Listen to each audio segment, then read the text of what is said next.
Hello student, welcome to my channel सरमन lecture. और आज हिंदी का बहुत इंपॉर्टेंट वीडियो है और इस वीडियो में बहुत सारे हिंदी के इंपॉर्टेंट क्वेश्चन सॉल्व कराने वाले हैं। और ये वीडियो अगर आप देखोगे तो आप लोगों का हिंदी का बहुत सारे इंपॉर्टेंट क्वेश्चन सॉल्व हो जाएंगे। और ऐसे क्वेश्चन आपको बहुत कम ही देखने को मिलता है, लेकिन हाँ, ये क्वेश्चन आपके बोर्ड एग्जाम में आते हैं। तो यहां से आप लोग इस वीडियो को देखिए और पूरा मैं आपको समझाता हूं हर एक क्वेश्चन, ठीक है। तो यहाँ पहला क्वेश्चन आप देखो, लिखा हुआ है, क्या लिखा हुआ है, क्या भूलूं क्या याद करूं किस विधा की रचना है। यहां आपको यही बताना है कि क्या भूलूं क्या याद करूं किस विधा की रचना है, और मैं आपको किस विधा की रचना है तथा इनके लेखक दोनों का नाम बताऊंगा, ठीक है। सबसे पहले आप ये समझो कि ये इसके लेखक कौन है, फिर आप विधा समझ जाओगे। तो इसके लेखक जो हैं वो भी बहुत ज्यादा पूछा जाता है, हरिवंश राय बच्चन, यानी कि हरिवंश राय बच्चन। एंड इसके जो मतलब विधा है वो है आत्मकथा विधा। कौन सा विधा है? आत्मकथा विधा, ठीक है, आत्मकथा विधा। अगर आपसे पूछा जाए किस विधा की रचना है तो आपको बताना है आत्मकथा विधा। यहां आप लोग एक बार ध्यान से देख लो कौन सी रचना है, तो वो है आत्मकथा विधा। तो दूसरा क्वेश्चन आप लोग देखो, दूसरा क्वेश्चन आपसे क्या पूछ रहा है कि किसी एक एकांकी लेखक का नाम बताओ जो एकांकी लिखता हो, और उसका एकांकी का नाम भी बताना है। लाइक इस एकांकी का लेखक भी बताना है और उसका एक जो फेमस एकांकी है उसका भी नाम बताना है। और ये आपके क्वेश्चन बहुत बार बोर्ड एग्जाम में आए हुए हैं, ठीक है।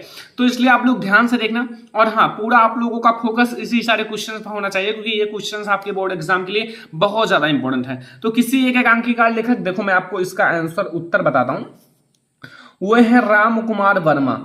कौन है? राम कुमार वर्मा। और राम कुमार वर्मा की बहुत ही प्रसिद्ध एकांकी दीपदान है। ये दीपदान जो एकांकी है बहुत ज्यादा फेमस है, और हाँ, ये बहुत बार बोर्ड एग्जाम में पूछा भी गया है कि दीपदान के लेखक कौन है, और राम कुमार वर्मा की किसी एक एकांकी लेखक का नाम बताओ, ठीक है, या राम कुमार वर्मा का एक एकांकी बताओ। तो ये है भैया दीपदान, और यहाँ आपको पता चल गया किसी एक एकांकी लेखक का नाम तथा उनके एक प्रसिद्ध एकांकी का नाम, ठीक है। अब हम लोग देखेंगे अगला क्वेश्चन। अगला क्वेश्चन क्या कह रहा है, किन्नर देश में कृति के लेखक का नाम बताइए। यहां लिखा हुआ है किन्नर देश में कृति के लेखक, यानी कि आपको यहां ये समझो कि इसके लेखक कौन है। अब अगर आपको पता है तो अच्छी बात है, अगर आपको नहीं पता है तो भी कोई दिक्कत नहीं, मैं आपको बताता हूं। इसीलिए मैं कह रहा हूं कि हर एक क्वेश्चन को आप नोट कर लो, क्योंकि अगर आप लोग नोट कर लोगे तो आपको 100% याद हो जाएगा, और आप लोगों का 100% आपके बोर्ड एग्जाम पर फोकस रहेगा। और ये सारे क्वेश्चन आप ओनली 2 मिनट, 10 मिनट, 1 घंटे, 2 घंटे में याद कर सकते हो। तो यहां इसके लेखक कौन है? राहुल संस्कृत्यानंद। कौन है? राहुल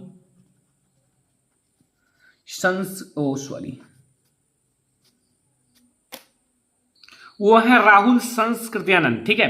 तो यहां से आपको पता चल गया कि ये भी क्वेश्चन बहुत ज्यादा इंपॉर्टेंट है।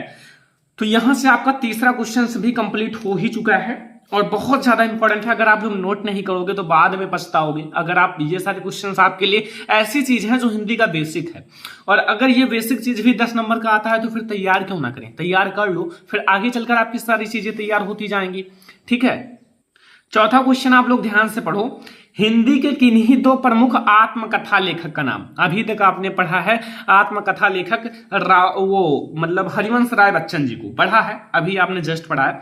लेकिन अगर आप एक जानते हो लेकिन आपको 2 लिखना है, और ऐसे क्वेश्चंस आपके बोर्ड एग्जाम में 2 मार्क के आते हैं, ठीक है, 2 मार्क के। तो अब आप कैसे बताओगे कौन कौन है? अगर आपको नहीं पता तो पहला तो आपको सभी को पता है हरिवंश राय बच्चन जी हैं, क्योंकि उनकी आत्मकथा आपको पता है, ठीक है। हरिवंश राय बच्चन जी की आत्मकथा विधा कौन सी है? क्या भूलू क्या याद करूं, आत्मकथा विधा पर है। तो ऐसे में ये आत्मकथा का मतलब विवरण करते थे, लेकिन एक और है, तो मैं आपको फर्स्ट भी बता दूंगा, सेकंड भी बता दूंगा। फर्स्ट है डॉक्टर राजेंद्र प्रसाद। ये भी जो है ना एक आत्मकथा विधा के लेखक हैं, ठीक है, ये भी आत्मकथा अपना लिखते थे, ठीक है। और दूसरा तो आपको पता ही है, हरिवंश राय बच्चन। कौन है? हरिवंश राय बच्चन। तो ये दोनों प्रसिद्ध हैं, मतलब प्रमुख है, आत्मकथा विधा के लेखक हैं, ठीक है। आत्मकथा विधा यानी कि लेखक ये हैं। पहला है डॉक्टर राजेंद्र प्रसाद और दूसरा है हरिवंश राय बच्चन, ठीक है, याद हो जाएगा, कोई दिक्कत, कोई कंफ्यूजन तो नहीं है। अगला क्वेश्चन पे आते हैं। अगला क्वेश्चन है रीतिकाल की दो प्रमुख विशेषता का नाम लिखिए। अब यहाँ एक बात आ गई बार रीतिकाल, ये आपको मैं बता दूं कि ये सारे क्वेश्चन रिकॉर्ड तोड़ चुके हैं, बहुत बार बोर्ड एग्जाम में पूछे गए हैं, VIMP क्वेश्चंस हैं, तो इसलिए आप लोग ध्यान से देखना और ध्यान से पढ़ना, ध्यान से नोट भी करना, ठीक है। तो आगे हम लोग समझ लेते हैं। तो यहाँ जो रीतिकाल की दो विशेषताएं हैं वो कौन कौन से हैं, तो वो मैं आपको बता देता हूं। नंबर फर्स्ट आप याद रखना, यहाँ आप लिख देना रीतिकाल की दो प्रमुख विशेषताएं, या फिर लिखना या नहीं लिखना कोई दिक्कत नहीं है, यहाँ है, या फिर मैं ही लिख देता हूं, रीति काल की दो विशेषताएं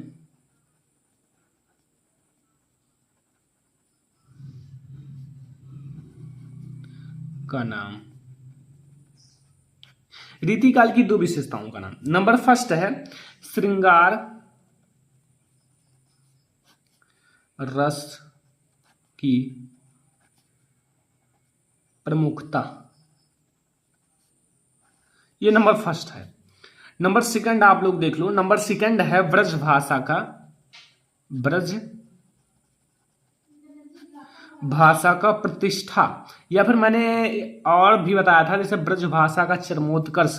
मैं आपको 3 बता देता हूं, अगर आपको 2 याद है तो ठीक है, अगर इन तीनों में 2 आपको याद है तो अच्छी बात है। समैया और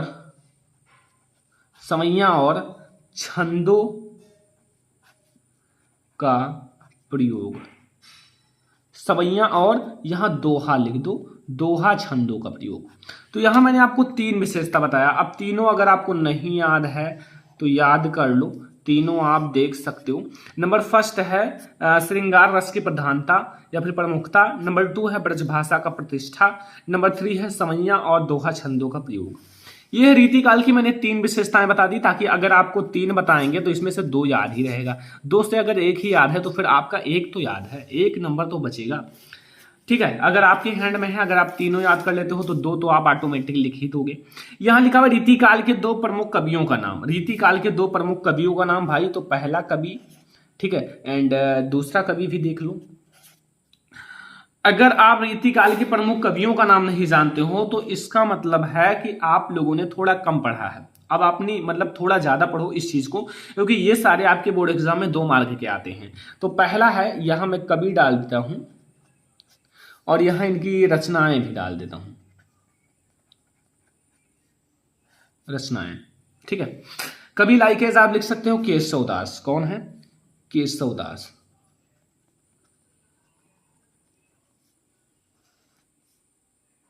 केशवदास। और इसके लेख मतलब इसकी रचनाएं देख लो, रचनाएं, तो रचनाएं हैं रामचंद्र का,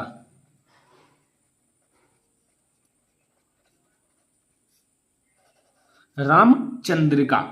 अब दूसरा देख लो, दूसरा है विहारी, विहारी। और विहारी जी की रचना तो आपको पता है, मैंने कई बार बताया है, विहारी सतसई, जो कि बढ़िया रचना है, याद रहेगा, ठीक है, याद रहेगा ना। तो बिहारी सतसई। यहां से आपको 6वां क्वेश्चन भी कंप्लीट हो गया। और ये सारे क्वेश्चंस आपके बोर्ड एग्जाम में जो बार बार आते हैं वही मैंने लिया है। अभी मैं आपको कुछ मोस्ट इंपोर्टेंट रचनाएं तथा उनके लेखक और विधा बताऊंगा जो आपके बोर्ड एग्जाम में कई बार पूछे जाते हैं। यहाँ 6वां क्वेश्चन 7वां है कि छायावाद युग की 2 प्रमुख विशेषता लिखिए। छायावाद युग की 2 प्रमुख विशेषता लिखना है। अभी आपको छायावाद युग की 2 प्रमुख विशेषता लिखना है।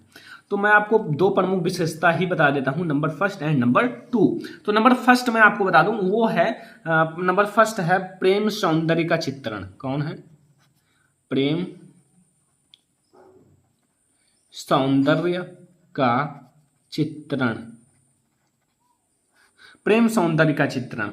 और नंबर 2 की बात की जाए तो वो है प्रकृति का मानवीयकरण।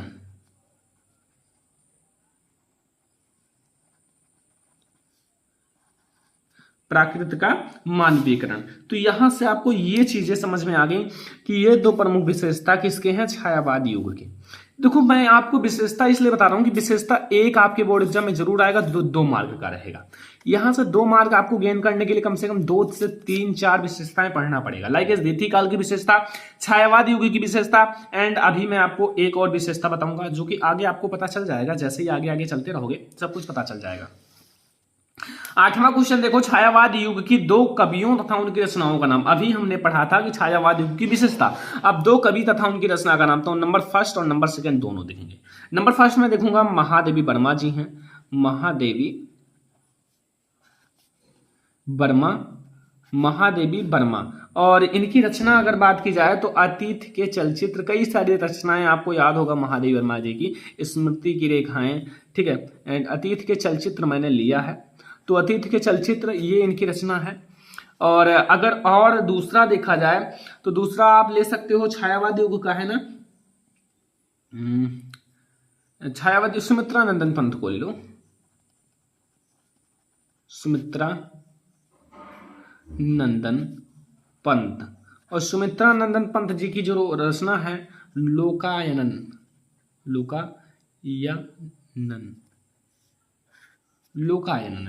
ठीक है।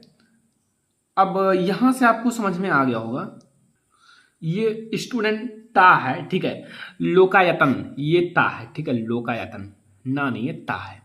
तो इतना आप याद रखना। यहां से आपको मैंने 2 छायावाद युग की प्रमुख कवि तथा उनके रचनाओं का नाम बता दिया। अब आप लोग इसे नोट कर लोगे तो अच्छी बात है, आपको हमेशा याद भी रहेगा।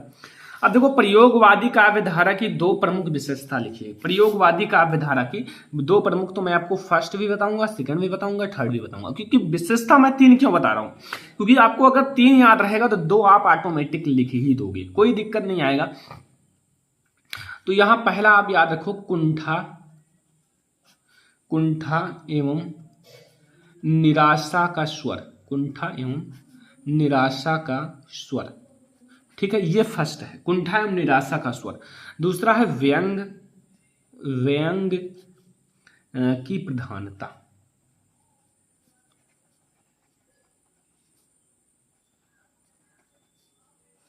और नंबर थर्ड की बात की जाए तो वो आप लिख सकते हो विद्रोह का स्वर, विद्रोह का स्वर। तो यहां से मैंने आपको 3 विशेषताएं कंप्लीट कर दी। अगला है रस मीमांसा के रचनाकार हैं, तो वो आपको पता है, पहला ही चैप्टर पढ़े होंगे, आचार्य रामचंद्र शुक्ल।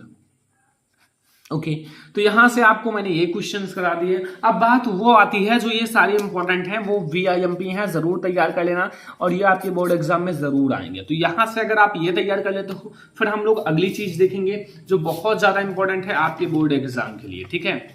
तो आ जाओ, पूरा कवर ओवर होके आया है। तो को लिखा है महत्वपूर्ण लेखक तथा उनकी रचना। अगर आप जितना यहां मैं बता रहा हूं महत्वपूर्ण लेखक तथा उनकी रचना तैयार कर लोगे तो क्लास 10th में इससे ज्यादा आपको तैयार करने की जरूरत नहीं है, क्योंकि ये वीडियो पूरा सोच समझ कर बनाया गया है कि आप लोगों का पूरी तरह से तैयार होकर ही रहे, कि आपका कोई भी चीज छूटे ना, हमेशा के लिए तैयार हो जाए। तो यहां मेरा हेडिंग है महत्वपूर्ण लेखक तथा उनकी रचना, एंड यहां मैंने रचना डाला है लेखक और विधा। सबसे ज्यादा मैं आपको बता दूं, विधा बहुत ज्यादा इंपॉर्टेंट है। आवारा मसीहा किस विधा की रचना है, मेरी असफलताएं किस विधा की रचना है, एंड आप लोग पूछ सकते हैं कि अतीत के चलचित्र किस विधा की रचना है। तो भाई ये अगर आपको नहीं पता है तो फिर आपका नंबर कहीं ना कहीं कट जाएगा। तो यहां मैं आपको रचना भी बताऊंगा, लेखक भी बताऊंगा और विधा भी बताऊंगा। तो सबसे पहली रचना है मेरी असफलताएं, जो कि आपको मैं बता दूं वेरी इंपॉर्टेंट है, ठीक है भाई, इसमें वेरी इंपॉर्टेंट ही लिए गए हैं। तो यहां मेरी असफलताएं, जिसके लेखक हैं गुलाब राय। कौन है? गुलाब राय। और ये किस विधा पर है? आत्मकथा विधा। किस विधा पर? आत्मकथा विधा, ठीक है। तो यहां से आपको पता चला कि मेरी असफलताएं गुलाब राय जी की रचना है, और ये विधा जो है आत्मकथा विधा पर आधारित है। दूसरा है आवारा मसीहा। आवारा मसीहा ये एक रचना है, इंपॉर्टेंट रचना है, और इसके लेखक कौन है? वो है विष्णु प्रभाकर। आवारा मसीहा के लेखक कौन है? विष्णु प्रभाकर। और ये किस विधा पर है? जीवनी विधा पर। किस विधा पर है? जीवनी विधा पर, ठीक है। याद हो गया ना? दोनों याद हो गया। मैं एक एक स्टेप बाय स्टेप देखूंगा। तीसरा है चिंतामणि। चिंतामणि आपने बहुत बार सुना होगा, और ये किसके, इसके लेखक कौन है? रामचंद्र शुक्ल। कौन है? रामचंद्र शुक्ल। और ये किस विधा पर है? निबंध विधा। तो यहां से आपको याद हो गया, यहां से 3 आपके कंप्लीट हो गए।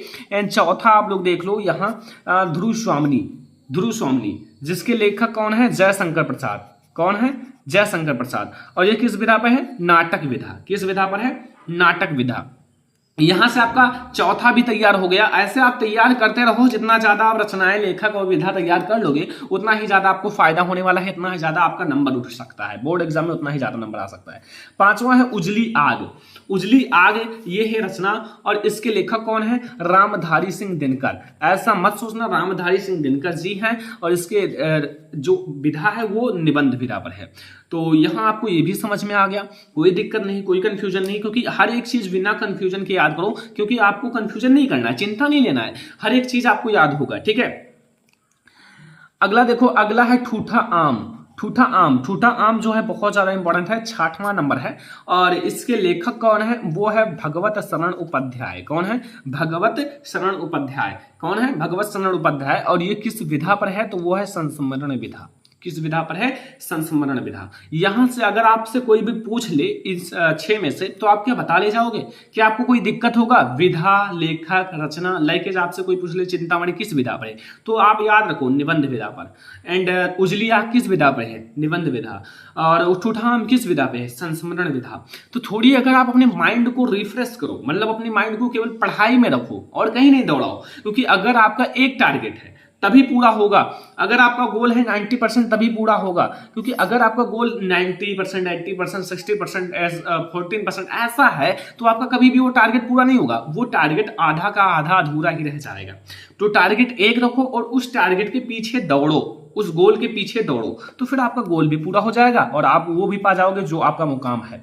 क्या भूलूं क्या याद करूं, ये आपने रचना कई बार सुन लिया और ये मैंने अभी इसके आगे बताया था आत्मकथा विधा, और ये भी बताया था हरिवंश राय बच्चन जी की रचना है। यहां से अगर ये क्वेश्चन आपसे पूछ लिए, मैंने दो बार बता दिया कि क्या भूलूं क्या याद करूं किस विधा की रचना है और उसके लेखक कौन है, क्योंकि ये मैंने पहला ही प्रश्न लिया था और पहले प्रश्न में भी मैंने यही बताया था कि क्या भूलूं क्या याद करूं किस विधा की रचना है और उसके लेखक कौन है, क्योंकि मैंने सोचा था कि फिर से ले लूं, क्योंकि ये क्यों मैंने लिया, क्योंकि इंपॉर्टेंट है, वेरी इंपॉर्टेंट है, क्योंकि यही आपके बोर्ड एग्जाम में आ सकता है। अब अगला देखो स्टूडेंट, अगला है मेरी तिब्बत यात्रा।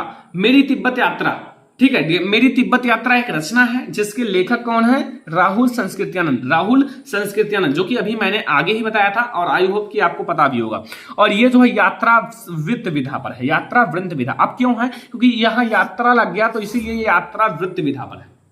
ठीक है, समझ में आया? कोई दिक्कत कोई कंफ्यूजन तो नहीं है। 8वां नंबर है मेरी तिब्बत यात्रा, जिसके लेखक है राहुल संस्कृत्यानंद। एंड ये जो विधा किस विधा में है? तो आपका है यात्रा वृत्त विधा। चलो फिर अगला क्वेश्चन देखते हैं। अगला देखो यहां 9वां, ये भी मैंने बताया है कि अतीत के चलचित्र। अतीत के चलचित्र ये आपकी रचना है और इसके लेखक है महादेवी वर्मा। कौन है? महादेवी वर्मा जी हैं। और अगर इसके लेखक महादेवी वर्मा जी हैं तो अब आपको पता है कि ये किस विधा पे है। तो यहां इसकी 2 विधाएं हो जाती हैं। 2 विधाएं इसलिए हो जाती हैं कि यहां से आपका ये है संस्मरण विधा और रेखा चित्र। आप कोई भी विधा लिख सकते हो, संस्मरण विधा एंड रेखा चित्र विधा, रेखा फिर चित्र, यानी कि यहां से ये दोनों विधाओं में से कोई एक लिख सकते हो, आप दोनों में से कोई एक बता दो। लास्ट नंबर है भाई 10, मैं 10 रचना लिया हूं जो वेरी इंपॉर्टेंट है, जो आपके बोर्ड एग्जाम के लिए बहुत ज्यादा इंपॉर्टेंट है। यहां चलो चांद पर चले, ये है चलो चांद पर चले, ये आपकी रचना है। क्या है? रचना है। चलो रचना तो मान लिया, लेकिन इसके लेखक कौन है? जयप्रकाश भारती जी हैं। कौन है? जयप्रकाश भारती जी हैं। और जयप्रकाश भारती जी हैं तो 21 विधा पर है, विज्ञान विधा पर। विज्ञान विधा पर। अब यहां से मैंने जो 10 मोस्ट इंपॉर्टेंट, वेरी इंपॉर्टेंट जो रचना था तथा उनके लेखक का नाम, विधाओं का नाम मैंने आपको बता दिया। विधा यार कोई नहीं बताता, मैं आपको एडवांस चीज बता रहा हूं कि आप एडवांस में चलो, सभी स्टूडेंट से आगे चलो, क्योंकि आगे जब तक नहीं चलोगे ना तब तक आप एक स्टूडेंट, टॉपर स्टूडेंट नहीं बन सकते हो। और मेरा सपना है आप लोगों को टॉपर बनाना। लाइक अगर आपको कोई भी सब्जेक्ट में दिक्कत है, किसी भी छोटी से छोटी टॉपिक में दिक्कत है, तो फिर कमेंट करो, मैं आपके कमेंट का रिप्लाई भी करूंगा और आपकी कमेंट के अकॉर्डिंग वीडियोज भी प्रोवाइड करूंगा, क्योंकि ये जो है वीडियो सारे आपके लिए हैं और आप जैसा कहोगे वैसा करने वाला हूं। और आप लोग मेहनत करो, जितना ज्यादा मेहनत करोगे उतना ज्यादा आपके नंबर भी आएंगे। चलो फिर इसको नोट कर लो भाई, जितना मैंने पढ़ा दिया इस सबको नोट कर लो। पहले प्रश्न से आप लोग देख लो, पहले प्रश्न से ही देखो, बहुत सारे क्वेश्चन मैंने बताया है। वीडियो को पीछे करके दोबारा देख सकते हो अगर आपने नोट नहीं किया। 5 क्वेश्चन तक यहां मैंने बता दिया। 6वां क्वेश्चन इस पेज से चालू, 6वां क्वेश्चन यहां है, देख लो, सभी लोग स्क्रीनशॉट ले लो। 7वां नंबर एंड या फिर आप नोट कर लो, 8वां नंबर है एंड 9वां नंबर 10वां नंबर। और यहाँ फिर आपकी जो महत्वपूर्ण रचनाएं हैं यहाँ देख लो, सारे मैं दिखा देता हूँ। 1 2 1 2 3 4 5 6 7 8 9 10 10। तो यहाँ से बहुत सारे हिंदी के इंपॉर्टेंट क्वेश्चन हो चुके हैं। अब सीरीज का दूसरा वीडियो कब आएगा, जब आप लोग कहोगे। तो ये वीडियो पसंद आया, वीडियो को लाइक करना, शेयर करना अपने फ्रेंड्स के साथ। चैनल पर नया है पहले सब्सक्राइब कर लो, क्योंकि क्लास 10 की फुल तैयारी के लिए आप चैनल को सब्सक्राइब कर लो। कोई दिक्कत नहीं, आपको पूरी तैयारी कराई जाएगी, एक भी छोटा से छोटा डाउट नहीं रह जाएगा। तो चलो फिर मिलते हैं अगली वीडियो में, लेकिन पहले चैनल को सब्सक्राइब कर लो, वीडियो को लाइक कर दो, अपने फ्रेंड्स के साथ शेयर कर दो। ठीक है, चलो फिर मिलते हैं अगली वीडियो में, तब तक के लिए धन्यवाद।